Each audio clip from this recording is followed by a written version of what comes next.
Jadi Pak Girsang atau Pendeta Dr. Insinyur Paruntungan Girsang MEC MA Laksamana TNI Purnawirawan.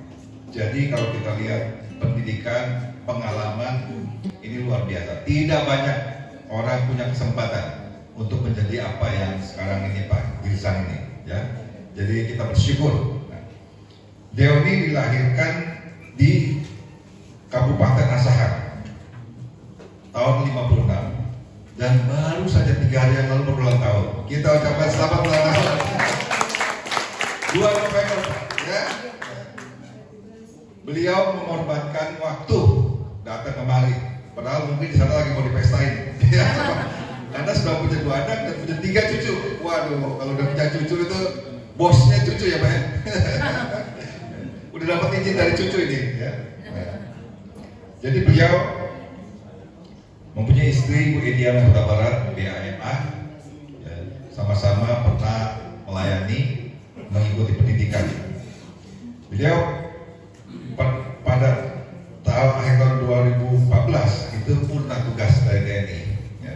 Jadi sesuai dengan peraturan undang-undang atau pemerintah ada waktunya, dan terakhir ternyata bertugas di Kemhan RI, ya.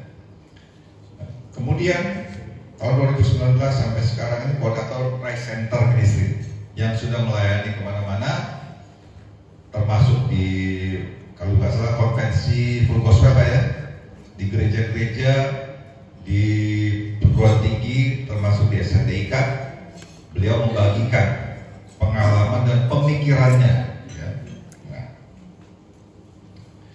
Kemudian juga pernah mengajar sebagai dosen di SESCO TNI AL. Jadi kalau mengajar di SESCO itu pasti bukan sembarangan, ya. Itu benar-benar orang pilihan, ya. Jadi kita sekali lagi bersyukur, ya. Dan kemudian juga memberikan pelayanan-pelayanan di berbagai gereja-gereja, termasuk di Abba Love Home, ya. Kemudian juga pernah, ya, pelayanan di Jerman, Pak, ya, di kota Aachen, Pak, ya. Jadi bayangkan ini pelayanannya bukan cuma di Indonesia, tetapi juga di, bahkan saya lihat di sini pernah juga mengalami melayani di Sinode GBI, ya. Jadi gereja Betel, ya, yang sudah tersebar di mana-mana. Beliau mengikuti program S3 di PSP, lulus tahun 2017 sebagai doktor, dan kemudian sudah mengikuti Lemhanas, ya, di Australia, ya. Wah, ini juga ikut Lemhanas di sini aja susah, ya. Apalagi di Australia. Kalau bukan orang pilihan ya nggak bisa. Pak Girsang ini saya tidak perlu panjang lebar, kalau enggak nanti ngabisin waktu Bapak, karena materinya ini menarik sekali, ya. Jadi saya persilakan ya Pak Girsang, kita beri tepuk tangan.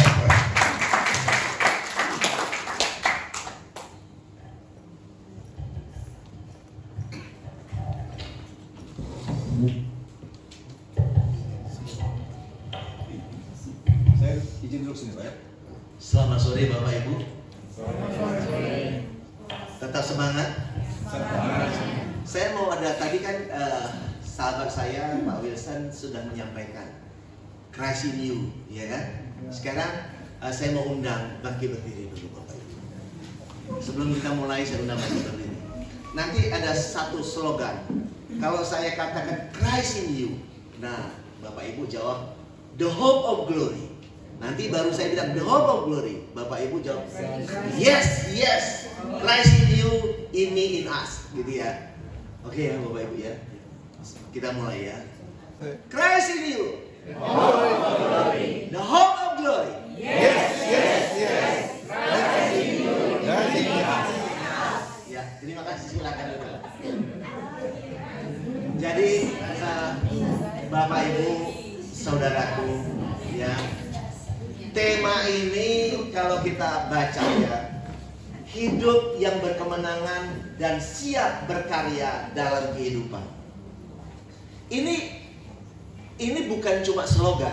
Ini bisa betul-betul dilaksanakan oleh kita dan anak cucu kita ke depan. kalau kita benar-benar mengerti, menangkap kebenaran hidup. Tapi kalau kebenaran hidup saja masih belum dimengerti, masih kita di kepala kita itu masih ini gimana ya, ini gimana, akhirnya kita hidupnya itu masih terikat oleh agamawi. Nah, sebenarnya kedatangan Kristus itu apa?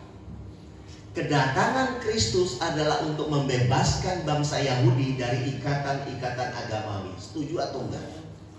Ada 613 peraturan-peraturan do and don't yang mengikat bangsa Yahudi. Makanya Yesus pernah berkata, datanglah kepadaku yang letih lesu, yang berbeban berat, aku akan memberikan kelegaan kepadamu. Kenapa? Karena mereka hidupnya itu terikat oleh hukum Taurat yang jumlahnya 613. Satu saja gagal, maka semua hukum Taurat itu gagal total. Dan siapa yang bisa melakukan hukum Taurat? Ya cuma Kristus dalam hidupnya. Maka dia katakan tetelestai. Dan Kristus adalah penggenapan dari hukum Taurat. Tapi orang Yahudi tidak mengerti. Mereka nggak mau percaya Yesus, tetap aja bersikukuh kepada hukum Taurat itu. Nah, jadi kalau kita mengerti kebenaran bahwa kita telah diberikan anugerah yang begitu besar kepada kita, pertanyaannya adalah, apakah kita menyadari, kita mengerti bahwa kita telah memiliki semua itu? Sudah ada pada kita gitu. Potensi kuasa itu ada di dalam kita, bersama kita, di dalam kita. Nah, kalau kita tidak sadar, maka dalam kehidupan sehari-hari kita mengandalkan kekuatan kita sendiri dengan sekolah-sekolah yang kita anggap hebat itu, gitu. Saya sedikit cerita aja ya. Saya kalau sedang rapat dulu, ini sebagai kesaksian aja sebelum masuk ke materi. Saya kalau rapat, waktu saya pangkat kolonel dipimpin oleh Jenderal Bintang 2, setiap rapat pasti beliau tuh lempar masalah. Bayangkan, dia akan tanya, tunjuk one by one how to solve the problem. Nah, ada orang begitu ditunjuk pas, nah kita nggak mau bilang pas. Yang pas itu, dan berapa kali pas, itu 3 bulan kemudian hilang dari peredaran. Saya itu di Mabes TNI dulu. Nah, saya pasti kalau udah bilang begitu ya, begitu dia buka, dia lempar masalah, pasti I directly connect to Jesus Christ. Tuhan, ajarin aku nih, nanti gua ngomong apa nih, gitu ya. Ajarin aku ya, gua ngomong apa. Jangan permalukan anakmu Tuhan. Betul gitu ngomongnya. Nah, begitu tiba giliran, kita bisa berbicara dengan luar biasa how to solve the problem, Bapak Ibu. Kenapa? Karena Tuhan menaruh potensinya dalam hidup kita. Christ in you, in us, gitu loh. Nah, kalau kita tidak mengerti, kita berusaha dengan kekuatan kita, ya kita tidak menjadi pemenang. Kita tidak lebih dari pemenang. Kita adalah orang-orang the winner. Kita adalah the solver of the problem yang Tuhan taruh di bumi ini. Bapak Ibu, apa agenda Tuhan yang terbesar dalam hidup kita? Baik itu orang ateis, orang Hindu, orang Buddha, semua umat manusia, apa agenda besar Tuhan dalam hidup? Tidak lain adalah Tuhan mau hidup di dalam setiap umat manusia. Pertanyaannya, si manusia itu sadar nggak bahwa ada Tuhan hidup di dalam dia? Karena tak seorang pun di dunia ini minta lahir di bumi, betul nggak? Bapak Ibu pernah minta lahir di bumi? Enggak. Tapi agenda terbesar Tuhan dalam hidup setiap umat manusia is not just kita, but all the people in the world. Tuhan ada di dalam mereka. Kalau mereka mengerti, hidup mereka luar biasa. But if they didn't understand, maka yang hidup adalah dirinya sendiri. Kalau dalam hidup adalah diri kita sendiri, maka yang terjadi adalah bisa frustasi, bisa jadi orang gila, bisa bunuh diri.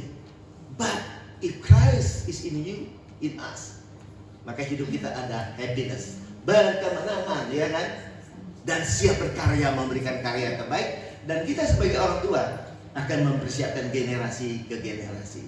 Kita akan menyiapkan anak-anak kita dengan benar-benar sungguh-sungguh, supaya anak-anak kita lebih punya potensi yang luar biasa dibanding kita. Ada amin Bapak Ibu. Dan itu yang harus kita lakukan. Dan kami dari Christ Center Ministry siap untuk berkolaborasi dengan Bapak Ibu untuk dalam rangka membangun generasi ke generasi, untuk masuk TNI, masuk polisi, masuk nantinya ke kementerian, mau masuk di anggota DPR. Sebetulnya semuanya perlu kita siapkan dengan mengerti kebenaran. So if they understand kebenaran in their life, maka they will do the best in their life, gitu. Jadi hidup kita ini adalah memberi yang terbaik bagi kehidupan sebetulnya. Bukan hanya untuk mencari kepada kita enggak. Karena harta seberapa banyak enggak dibawa mati, enggak bawa meninggal dunia, betul kan? Enggak dibawa. So kebahagiaan yang ada pada kita adalah manakala kita bisa memberikan yang terbaik bagi kehidupan. Nah ini penting tema ini. Nah nanti Bapak Ibu ada kaitannya dengan yang diceritakan tadi oleh Pak Wilson dan apa yang saya ceritakan juga. How to live in a new heaven and a new earth. Sesuai konteks kita mau lihat. Bapak Ibu, saya puluhan tahun jadi jemaat Bapak Ibu. Pasti Bapak Ibu sama juga udah pernah jadi jemaat ya. Ada yang langsung jadi pendeta. Saya puluhan tahun jadi jemaat. Dan saya menerima begitu banyak pengajaran. Termasuk saya mendengar di YouTube tentang langit baru, bumi baru.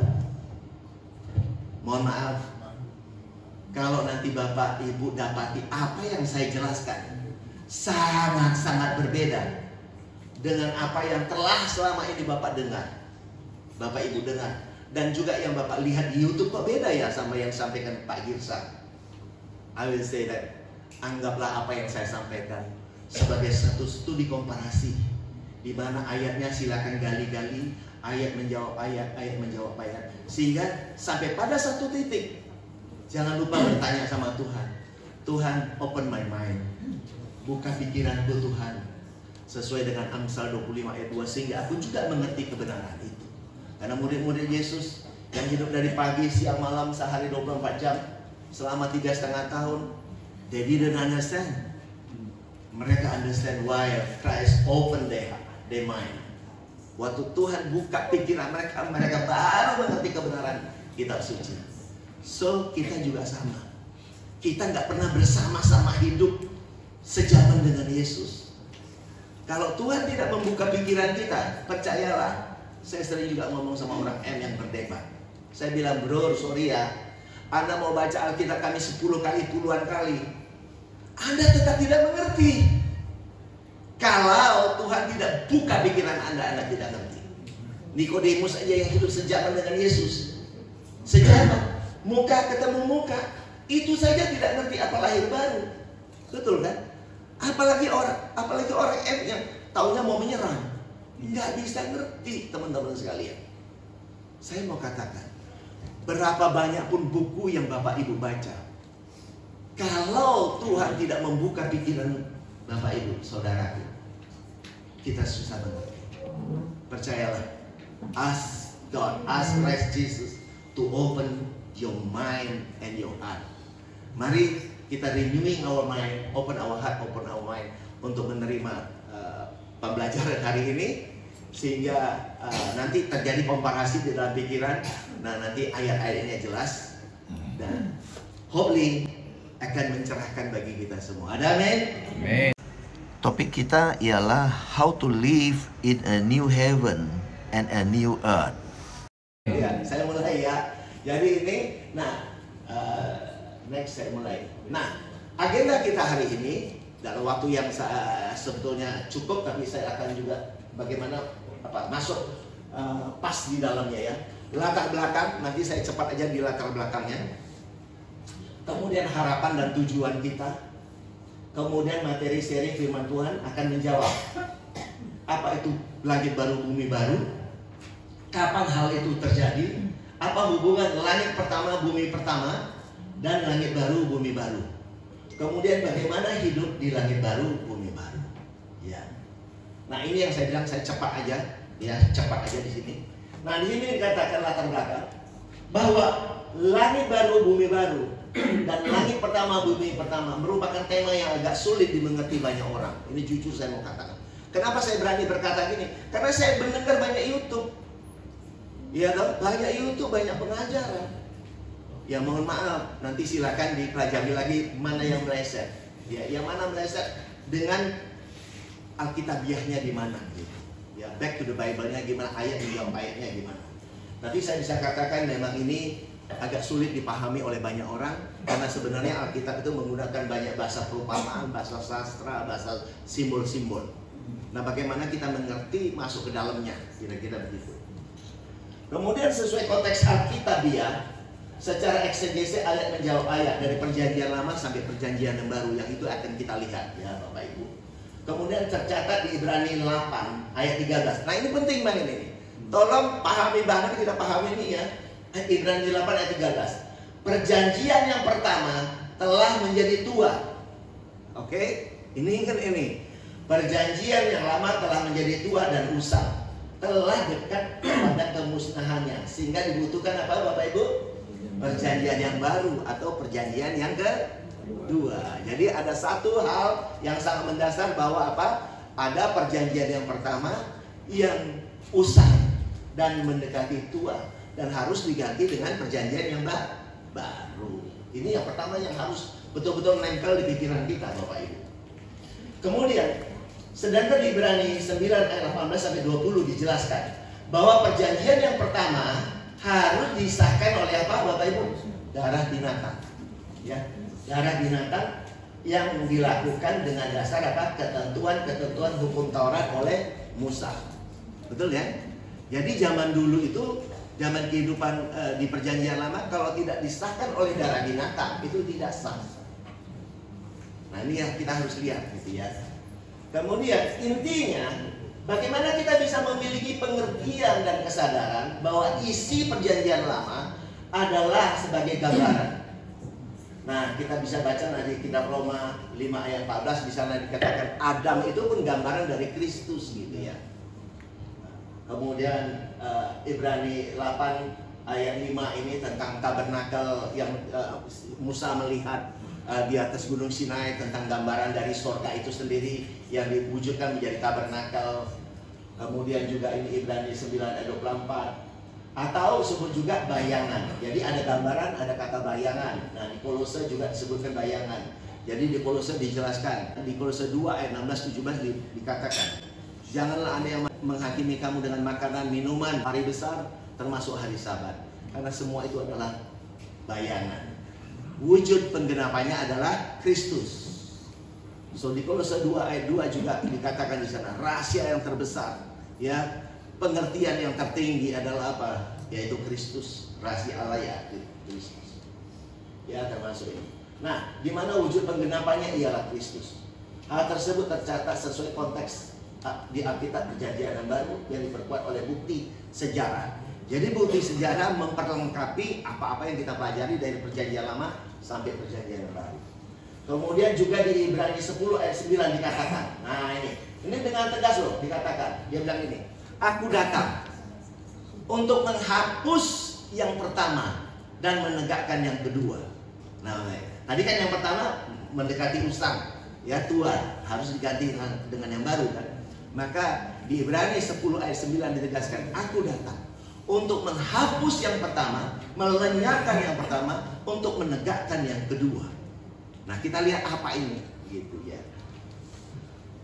Kemudian, sedangkan di Wahyu 21 ayat 1, semua kita tahu banget ayat ini, ya. Aku melihat langit yang baru dan bumi yang baru, sebab langit yang pertama dan bumi yang pertama telah berlalu, laut pun tidak ada lagi. Jelas banget kan? Tapi banyak orang berkata, Pak Gibson lihat nggak?